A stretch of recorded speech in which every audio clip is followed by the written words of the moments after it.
In Oakhaven, a town of pristine lawns and whispered secrets, 75-year-old Edgar Thorne was a haunting enigma. Every dawn, he vanished into the dense woods, returning only at dusk, leaving muddy tracks and a trail of questions. Was he burying treasure or something far darker? The townsfolk wondered, but none dared to ask. In the quiet, meticulously curated town of Oakhaven, where synchronized sprinkler systems hissed in the pre-dawn mist and secrets were as rare as an unkempt lawn, Edgar Thorne was a dissonant note. At 75, he was less a resident and more a piece of living folklore, a shadow that moved against the grain of the town's polished veneer. The whispers followed him like stray leaves in autumn, rustling in his wake. They knew the basics: a widower, his wife Alina gone 5 years now. But the facts were a barren tree. The community's imagination was the ivy that choked it. What they couldn't fathom were his rituals. Every morning, as the first blush of dawn painted the sky, Edgar would emerge from his small, tidy home. He'd be carrying a faded canvas bag and a small, earth-stained trowel. He would walk right past his own parched, flowerless garden beds, a source of much local consternation, and disappear into the dense woods that bordered his property. He would reemerge only when dusk began to bleed into the trees. His shoulders slumped with a weariness that seemed to go deeper than muscle, leaving muddy tracks on the pavement that would be gone by morning. The children in their simple, cruel poetry had a name for him: the ghost of Oakhaven Forest. The adults, their judgment veiled in polite, tight-lipped smiles, were less poetic but more suspicious. From her kitchen window, Beatrice Gable, the town's unofficial chronicler of neighborhood oddities, would watch him go, her mind spinning tales. "He's gone feral since Alina passed," she'd confide at the local bakery. Others speculated he was digging for some long-lost treasure, or worse, burying something he shouldn't. Edgar felt their stares like 1,000 tiny pricks against his skin, but he never offered an explanation. To explain would be to profane the sacred. The solitude was a cloak he wore, heavy but familiar. Let them whisper, let them wonder. Their world of trimmed hedges and idle gossip was not his.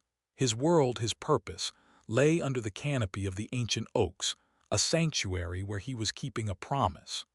The forest held the only conversation that mattered anymore, a silent, daily dialogue with a memory, a sacred vow made to Alina in the quiet, final moments of her life. Sophie Callahan, at 33, saw the world through a viewfinder. As a documentary filmmaker, she chased light, texture, and the quiet narratives hidden in plain sight. She had grown weary of loud, sensational stories, of manufactured drama. Her latest project, a passion piece tentatively titled *Unseen Blooms, was an antidote. It was a pilgrimage to the untamed fringes of New England, a search for the subtle, resilient beauty of native wildflowers, the kind that thrived without an audience. Oakhaven's forest, a sprawling expanse of green that the townsfolk seemed to view as little more than a scenic backdrop, was a perfect, underappreciated canvas. For weeks, she had been a ghost of a different sort, a patient observer camouflaged in earth tones. Her days were a study in stillness, her reward the slow unfurling of a fern frond or the fleeting visit of a pollinator. She knew the exact spot where the morning sun first broke through the canopy to illuminate a patch of delicate pink lady slippers.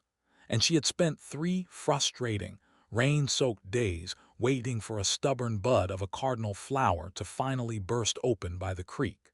Her field journal was filled with sketches, light readings, and the Latin names of plants that had held their ground long before Oakhaven was a town. One humid afternoon, her meticulous plans were delightfully upended. A rare silver-bordered fritillary, its wings an intricate mosaic of burnt orange and black, began to dance just ahead of her lens. It was a perfect shot, but the butterfly was coy, flitting from leaf to leaf, luring her deeper into the woods than she had ever ventured. She followed, her camera bag thumping against her back, twigs snagging at her clothes. Pushing through a final, dense curtain of low-hanging ferns, she stumbled out of the undergrowth and into a clearing that stole her breath. The air here was different, thick with a sweet, unfamiliar perfume that overpowered the damp, earthy scent of the forest. And the ground was impossible. It wasn't a chaotic tapestry of wild growth. Instead, flowing in a gentle, curving river through a sun-dappled glade, were hundreds, perhaps thousands, of flowers she knew with absolute certainty did not belong here. They were stargazer petunias, their deep purple and velvety black petals speckled with shimmering white, like a spilled pouch of celestial dust. They formed a breathtaking, unnatural nebula on the forest floor, a winding river of night sky captured in bloom. Sophie slowly lowered her camera, her professional instincts momentarily silenced by sheer awe. This wasn't nature's chaotic art. This was deliberate. This was a garden, tended with an aching, obsessive precision. This was a declaration of love disguised as a wildflower patch. The image of the star-strewn clearing was imprinted on the back of Sophie's eyelids. It was a beautiful anomaly, a puzzle that demanded a solution. Long before the sun had even begun its ascent the next morning, she was back. She left her primary camera in its bag. This wasn't about capturing a shot anymore. It was about understanding the artist. She found a discreet spot behind a large, moss-covered boulder, a natural blind that offered a perfect view of the clearing, and she waited, the cool morning air chilling her skin. As the forest awoke around her in a symphony of chirps and rustles, so too did the clearing's creator. She saw him then, the man the town called a ghost. It was Edgar. He moved with a slow, deliberate grace that completely contradicted the town's perception of him as a shambling, feral eccentric. He knelt, his old knees protesting with a soft groan that was audible even from her hiding spot, and from his canvas bag, he produced a single, healthy petunia seedling in a small peat pot. Sophie watched, holding her breath, as he dug a small hole with his trowel, his movements as practiced and gentle as a surgeon's. He settled the new plant into the earth, carefully patting the dark, rich soil around its base. Then he leaned in close, so close his silver hair brushed the leaves and his lips moved. From her hiding place, Sophie couldn't hear the words, but the intimacy of the gesture was profound and deeply moving. He was speaking to the flower. She knew she couldn't stay hidden, that to continue watching felt like a violation of something sacred. Taking a deep, steadying breath, she stepped out from behind the rock. Edgar flinched as if struck, his head snapping up, his eyes wide with a cornered animal's alarm. In an instant, a wall of defensiveness slammed down, his face hardening into the guarded, inscrutable mask the town knew so well. "I'm sorry," Sophie said softly, her voice barely a whisper, raising her hands in a placating gesture. "I didn't mean to intrude. It's just, this is the most beautiful thing I've ever seen." She didn't mention her camera or her project. She just looked at the flowers, her admiration genuine and overwhelming, letting the truth of her words hang in the air between them. The raw sincerity seemed to disarm him slightly. The tension in his shoulders eased a fraction. He watched her, his gaze sharp and searching, trying to reconcile her gentle presence with the prying eyes he usually felt on his back. She took another tentative step closer. "These petunias," she said, her voice filled with a quiet awe. "They look like a galaxy. I've never seen anything like it. Why here, in the middle of the woods?" The silence stretched, thick and heavy. For a moment, Sophie thought he would simply turn and walk away. But then, Edgar's eyes drifted from her face to the winding river of flowers, and a profound, tidal wave of sadness washed over his features, erasing the hard lines of his solitude. When he finally spoke, his voice was rusty from disuse, a low, gravelly rasp. "For Eleanor," he said, "she was my wife." He told her everything.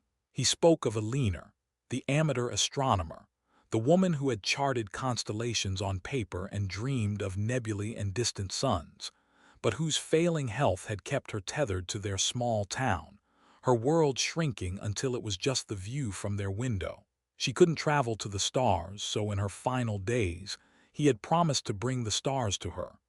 The stargazer petunias, which they'd discovered in a seed catalog one winter, had been her favorite.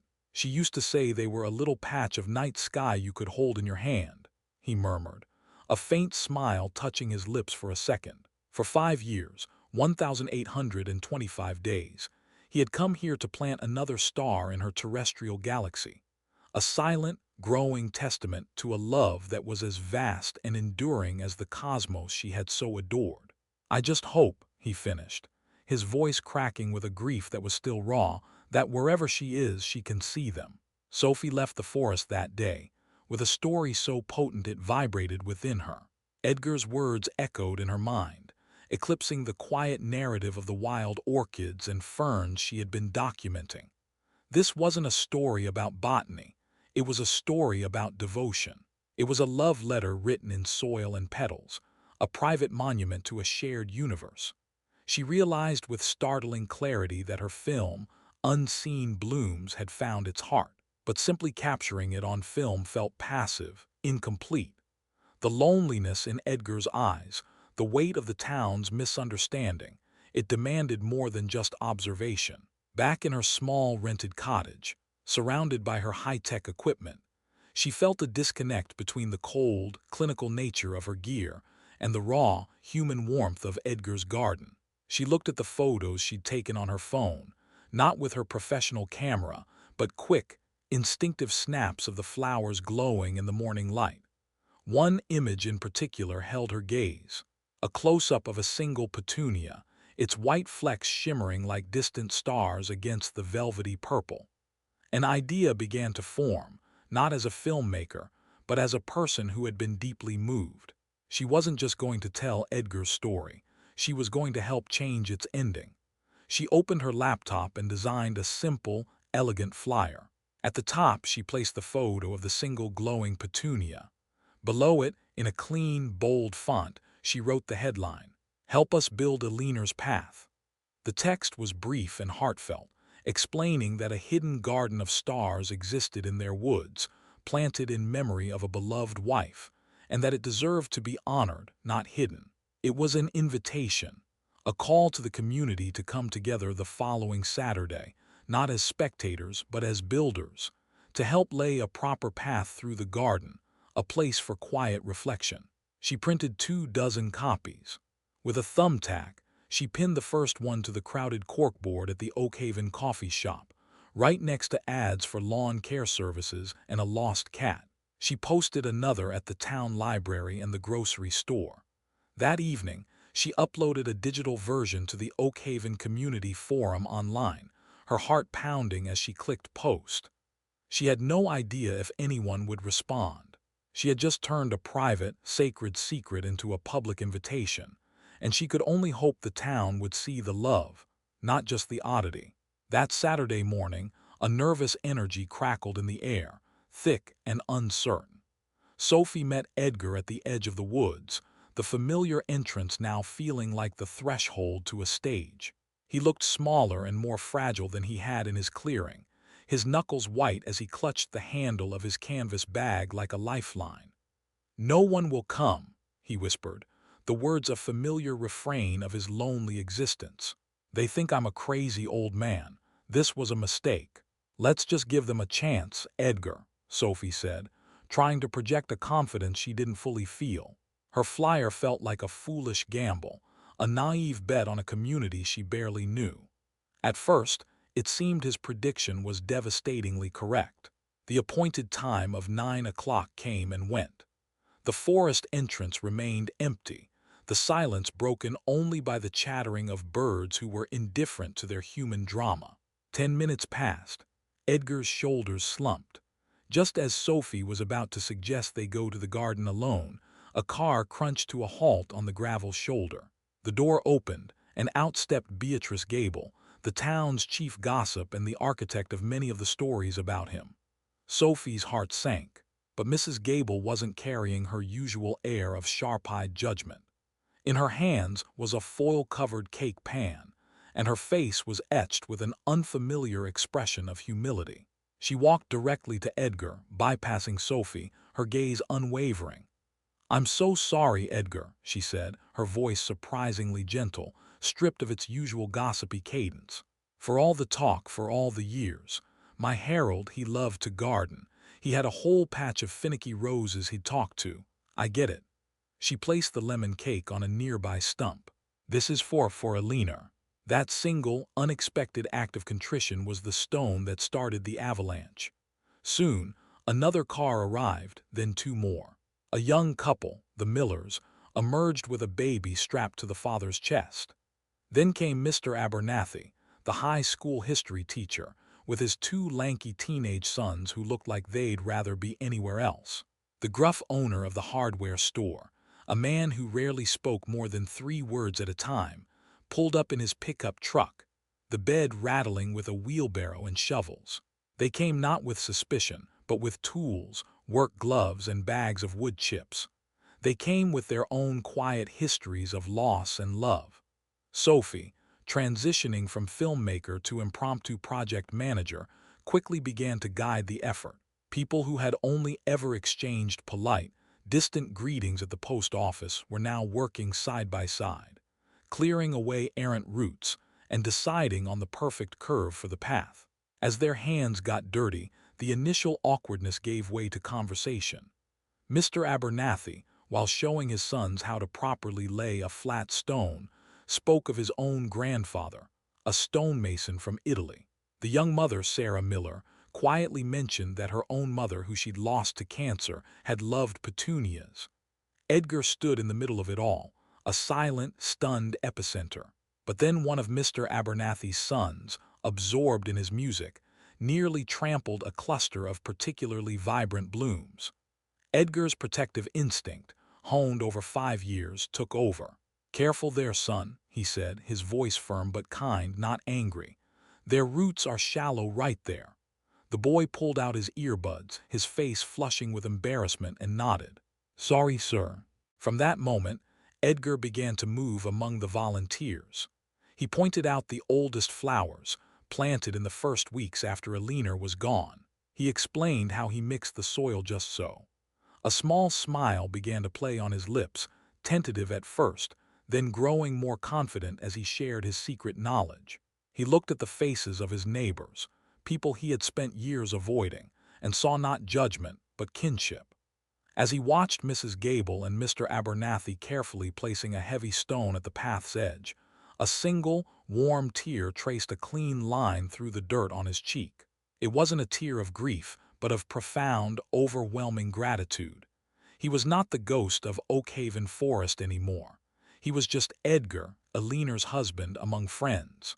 A week later, where there had once been only tangled undergrowth, a beautiful and rustic path now meandered through the river of stargazer petunias. It was paved with smooth, gray stones donated by Mr. Abernathy and cushioned with soft wood chips from the hardware store. At the entrance to the clearing, a simple, hand-carved wooden sign had been erected, paid for by an anonymous collection taken up at the coffee shop. It read, "Alina's Path, a Garden of Memories." The transformation was more than physical. The clearing was no longer Edgar's solitary secret. It had become a sanctuary for the entire town. It was a place where people came to find a moment of peace, to walk the path and breathe in the sweet air. Edgar was no longer the odd, reclusive figure at the edge of town. He was the garden's keeper, its historian, its heart. His lonely routine was replaced by a new one, filled with quiet connection. He'd find Mrs. Gable sitting on a bench they had installed, not gossiping, but simply watching the light filter through the trees. He'd see the Miller family having a quiet picnic, their baby giggling at the dancing butterflies. The teenagers who had helped build the path now treated the garden with a fierce reverence, often stopping by to make sure no one disturbed the flowers. Edgar found his voice again, not the rusty, hesitant one he had used with Sophie, but a voice filled with warmth and purpose. He would share stories of Alina with anyone who asked. Her laugh, her terrible singing voice, the way she could name every major star in the Northern Hemisphere. In sharing his memories, he found that his grief, once a sharp, isolating pain, had softened into a gentle, communal ache.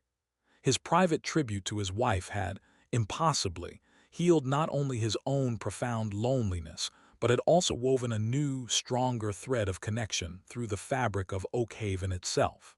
The following spring, Sophie returned to Oakhaven. The town was buzzing with its annual Founders' Day Fair, a celebration of community and new beginnings.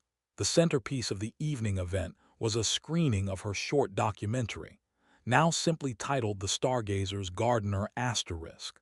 As the film played on a large screen in the town square, a hush fell over the crowd.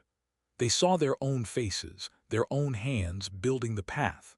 They saw Edgar not as a ghost, but as a man animated by a powerful love. When the credits rolled, the applause was thunderous and heartfelt. Later, Sophie slipped away from the celebration and walked the familiar trail into the woods. Eleanor's path was even more beautiful than she remembered. The garden had flourished, expanded.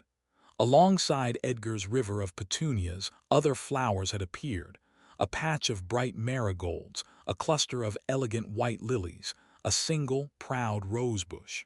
Small, hand-painted stones with names on them were tucked beside these new additions. The garden had grown to hold more memories than just his. She saw him near the center of the clearing. Edgar was on his knees, not with the solitary grief she had first witnessed, but with a gentle joy. He was showing a little girl with bright red pigtails, the hardware store owner's granddaughter, how to properly water a new seedling. The late afternoon sun streamed through the canopy, bathing him in a warm, golden light. He looked up, saw Sophie, and gave her a smile that was radiant, whole, and full of peace. Love, Sophie thought, was a perennial. It didn't just bloom once and fade. It set down roots, it spread, and in the right conditions, it could turn a lonely patch of woods into a garden for everyone.